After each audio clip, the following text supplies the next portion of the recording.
جو رات شروع ہونے والی ہے یہ ایک بہت اہم رات ہے. سال میں ایسی راتیں آپ کو پھر نہیں ملیں گی. یہ 3 راتیں جو ہیں سال میں ایک ہی مرتبہ آتی ہیں. ہمارے پاس ایک حدیث صحیح سند کے ساتھ حشام ابن حکم کے حوالے سے آئی ہے، جنہوں نے صادق آل محمد امام جعفر صادق علیہ الصلاۃ والسلام سے یہ نقل کیا کہ یہ تینوں راتیں شب قدر ہیں اور تینوں میں مل کر دعا مکمل ہوتی ہے. اچھا، آیت جو میں نے آج تلاوت، اور پھر قرآن نے یہ کہا کہ ہم نے اس کو نازل کیا ہے اس برکت والی رات میں کہ فیہا یفرقو کلو امر حکیم، تمام حکمت والے، تمام فائدے والے معاملات اس رات میں طے ہوتے ہیں. تو اب وہ امام کی حدیث یہ ہے، میں اس کی تشریح نہیں کر رہا ہوں، ضرورت بھی نہیں ہے، لیکن الفاظ دہرا رہا ہوں کہ 19 کو تقدیر ہوتی ہے، 21 کو قضا ہوتی ہے، 23 کو امضا ہوتا ہے. 19 کو پہلا ڈرافٹ اللہ کی طرف سے بنتا ہے کہ اس بندہ مومن نے کیا کیا مانگا. 21 کو پھر اس کے سامان تیار کیے جاتے ہیں اس مومن کے لیے، اور 23 کو امضا، یعنی وہ پورا کا پورا حکم نامہ امام تک بھیج دیا جاتا ہے دنیا میں تنزل الملائکۃ کہہ کر. تو اب یہ تینوں راتیں مل کر آپ کی دعا کو مکمل کرتی. کون سی دعا؟ وہ دعا کہ اگر آج رات کو یہ دعا مانگ لی تو پورا سال آرام سے چین کی چادر اوڑھ کے سوئیے. اور اگر یہ راتیں آپ نے کھو دی ہیں تو پورا سال مصیبتیں، پریشانیاں، بلائیں، کوئی جلدی مر جائے گا، کوئی بیمار ہو جائے گا، کسی کو اولاد نہیں ملے گی، کسی کی اولاد چھن جائے گی، کسی کا جاب چھن جائے گا، کسی کے کاروبار میں گھاٹا ہوگا، کسی کے بیٹی کی شادیوں کا مسئلہ ہوگا، کسی کو ڈومیسٹک پرابلم. اگر یہ کہ تفصیل میں جانے کی آج تو نہ ضرورت ہے نہ وقت ہے.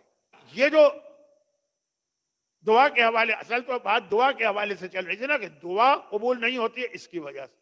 تو بلکہ جملہ میرا کیا تھا، بھونڈا جملہ تھا کہ جیسے ٹرین کی سپیڈ بڑھانے کے لیے ایک انجن کے بدلے 3 انجن لگا دیں تو سپیڈ بڑھ جاتی ہے.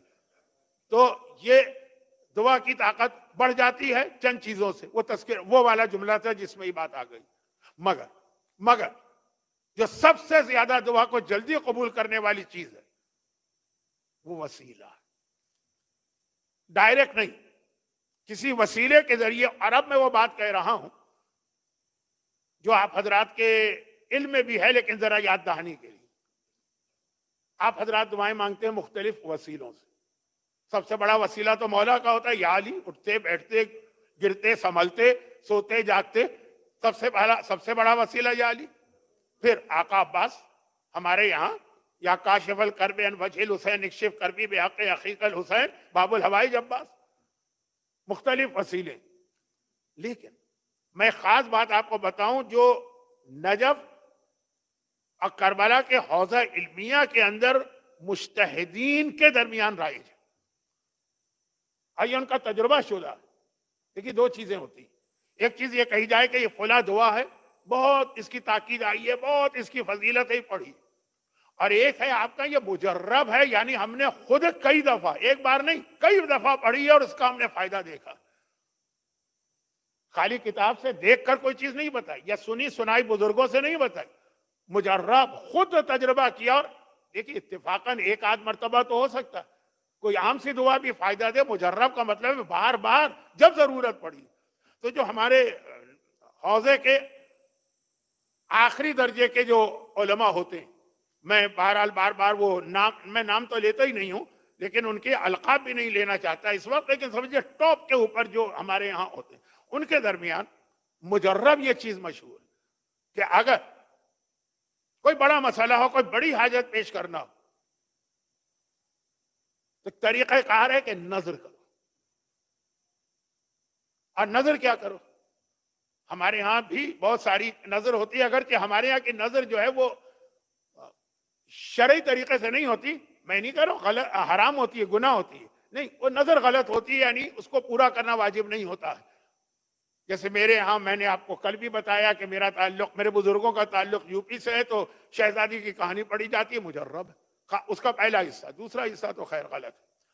تو خلاصہ یہ ہے کہ یہ علماء کے لیول کی بات ہے. علماء بھی نہیں، علماء کے بھی ٹاپ، ان کے اساتذہ بس سمجھیے مرجعیت اور اس کے بالکل قریب قریب جو علماء ہوتے ہیں. جناب زینب کبریٰ سلام اللہ علیہا کے حوالے سے نظر کرنا. دو چیزیں نظر کرو کہ اگر تمہارا فلاں مسئلہ حل ہو گیا تو میں اللہ سے نظر کرتا ہوں کہ شہزادی زینب کبریٰ کے ہدیے کے لیے نماز شب پڑھوں گا. یہ میں وہ بات بتا رہا ہوں جو علماء عام طور پہ لوگوں کو بتاتے نہیں. اور یہ ان علماء کے درمیان کی بات ہے جن کا عوام سے اتنا رابطہ بھی نہیں ہوتا. اور یا پھر یہ ہے کہ اگر اللہ سے ہوتی ہے نا، میں اللہ سے نظر کرتا ہوں کہ اگر میرا کام ہو گیا تو میں للہ علیہ، اللہ کے لیے میرے اوپر لازم ہے کہ پھر میں شہزادی زینب کی خدمت میں ایک تحفہ یعنی صدقہ کروں گا. شہزادی زینب کو صدقہ نہیں دوں گا، ان کی طرف سے صدقہ کروں گا. دو چیزیں. یا نماز شب، اچھا وہ بھی آپ کی سمجھ میں آ رہا ہوگا. آقا حسین نے آخری وصیت جناب زینب سے کیا کی تھی؟ جو مصائب آئے تھے نا 2 دن پہلے کے، بوسہ بھائی نے بہن کا اور بہن نے بھائی کا لیا، بہن نے گلے کا، بھائی نے ہاتھوں کا. اس وقت کیا کہا تھا؟ بہن زینب بد دعا نہ کرنا، اور دوسری وصیت یہ ہے کہ جب نماز شب پڑھنا تو میرا نام نہ بھولنا. نماز شب جناب زینب کی پسندیدہ ترین نماز، جو بندے ہاتھوں کے ساتھ بھی پڑھی، جو اونٹوں پر بھی پڑھی، جو کوفہ و شام کے بازاروں میں بھی پڑھی، جو زندان شام کے قید خانے میں بھی پڑھی، جو جناب سکینہ کے میت کے اوپر بھی پڑھی. نماز شب کبھی نہیں چھوڑی، بہت پسند. تحفہ تو اسی کو کہتے ہیں نا کہ جب آپ جس کو دے رہے ہیں اس کی پسندیدہ چیز دیں. اپنی پسندیدہ چیز دینا فائدہ نہیں، اس کی پسندیدہ چیز. تو اب جناب زینب کو یہ بہت پسند ہے. اور یہ جو میں نے کہا، اچھا ہمارے یہاں صدقہ جو ہے نا وہ ذرا سا بہت محدود ہو گیا ہے، جو رد بلا کے لیے اس طرح دیا جاتا ہے. عربی میں صدقہ بہت قابل احترام لفظ ہے، راہ خدا میں کچھ دینا. تو خیر اب یہ لفظ میں اس وقت بدلنے کی پوزیشن میں نہیں ہوں، ٹائم میرے ہاتھ سے نکل رہا ہے. جناب زینب کے نام پر راہ خدا میں صدقہ دینا، ان دو میں سے کوئی ہے. آپ دیکھیے، یہ میں بہت ان علماء کی، ان مراجع کی بات کر رہا ہوں کہ جن کا نام لینے سے پہلے دل چاہتا ہے آدمی وضو کرے، اتنی عظیم شخصیت ہے. ان کا یہ جملہ ہے کہ یہ ہمارا مجرب عمل ہے، تجربہ شدہ عمل.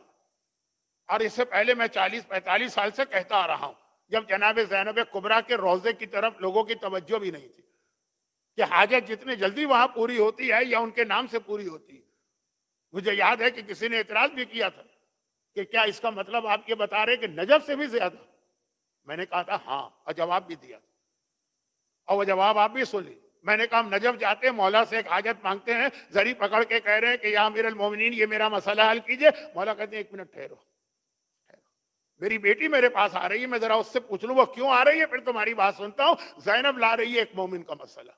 جب بیٹی باپ کے پاس آتی ہے کسی کا مسئلہ لے کر، ہمیں ایک لمحے روک دیا جاتا ہے، ہمارے مسئلے کو حل کیا جائے گا، لیکن کہا زینب آئی. زینب، بعض علماء نے تو لکھا ہے کہ یہ خالی شہزادی کونین شہزادی فاطمہ کے لیے نہیں تھا، شہزادی زینب کے لیے بھی تھا. شہزادی فاطمہ کے لیے تو طے شدہ بات ہے کہ جب رسول خدا کی خدمت میں جاتی ہیں، پیغمبر اپنی جگہ سے کھڑے ہوتے ہیں، استقبال کرتے ہیں، احترام، پھر اپنی جگہ فاطمہ کو بٹھاتے ہیں اور فاطمہ کے سامنے کھڑے ہوتے ہیں. بعض نے کہا یہی طریقہ زینب کبریٰ کے لیے مولا کا بھی تھا. تو جناب زینب کا وسیلہ بہت اہم وسیلہ ہے. اور 2 چیزیں میں نے کہیں، ایک نماز شب اور ایک لفظ صدقہ. عربی کا لفظ ہے اچھے معنوں، اردو میں تو خالی رد بلا کے لیے کسی جمعدار کے دے دو، بھنگی کو دے دو، اس طرح پھینک دو کہ وہ بہت ہی کراہیت والی رقم بن جاتی. عربی میں ایسا نہیں. میں عربی والے صدقے کی بات کر رہا ہوں، ان کے نام پہ